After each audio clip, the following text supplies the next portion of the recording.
Hello everyone and welcome to Creative Friends. इस session में हम विड्थ टूल का यूज़ करते हुए कुछ क्रिएटिव डिज़ाइंस क्रिएट करेंगे। विड्थ टूल पार्ट 1 सेशन ज़रूर देखिए।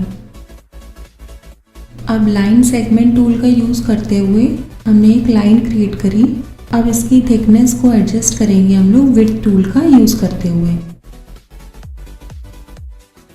विड्थ टूल को पाथ पर ले जाने पर ये कुछ पॉइंट्स दिखाई दे रहे हैं। अगर हम इसको बाहर की ओर स्ट्रेच करेंगे तो थिकनेस बढ़ जाएगी और अंदर की ओर मूव करेंगे तो थिकनेस कम हो जाएगी।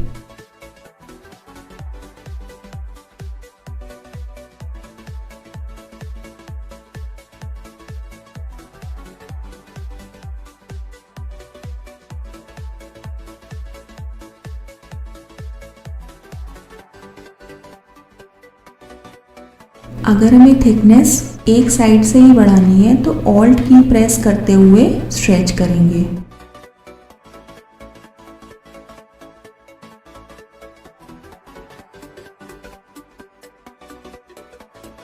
अगर हमें अपने विड्थ प्रोफाइल को प्रीसेट्स में सेव करना है ताकि हम उसको अगेन एंड अगेन यूज़ कर सकें, तो स्ट्रोक को सिलेक्ट करके विड्थ प्रोफाइल्स में जाएंगे और ऐड टू प्रोफाइल कर देंगे। अगर आप इसका कुछ स्पेसिफिक नेम देना चाहें तो नेम एंटर कर सकते हैं या तो वही रहने देते हैं। और अब ये इस लिस्ट में सबसे लास्ट में आ जाएगा।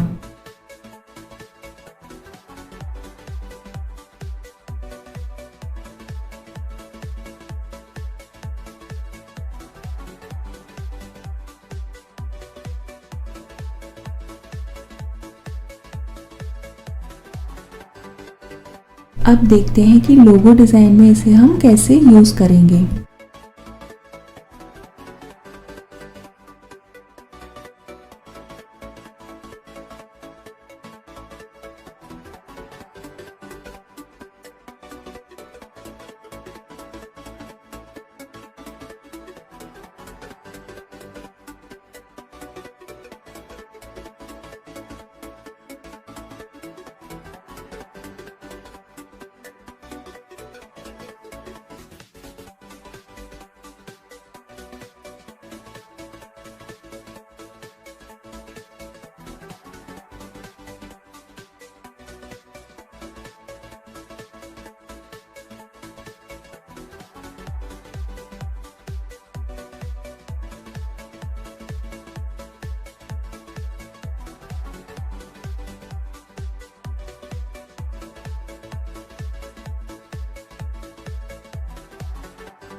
अब इस फ्लोरल डिज़ाइन पर हम लोग विड्थ टूल का यूज़ करते हुए इसकी थिकनेस एडजस्ट करेंगे।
Yo, Ali.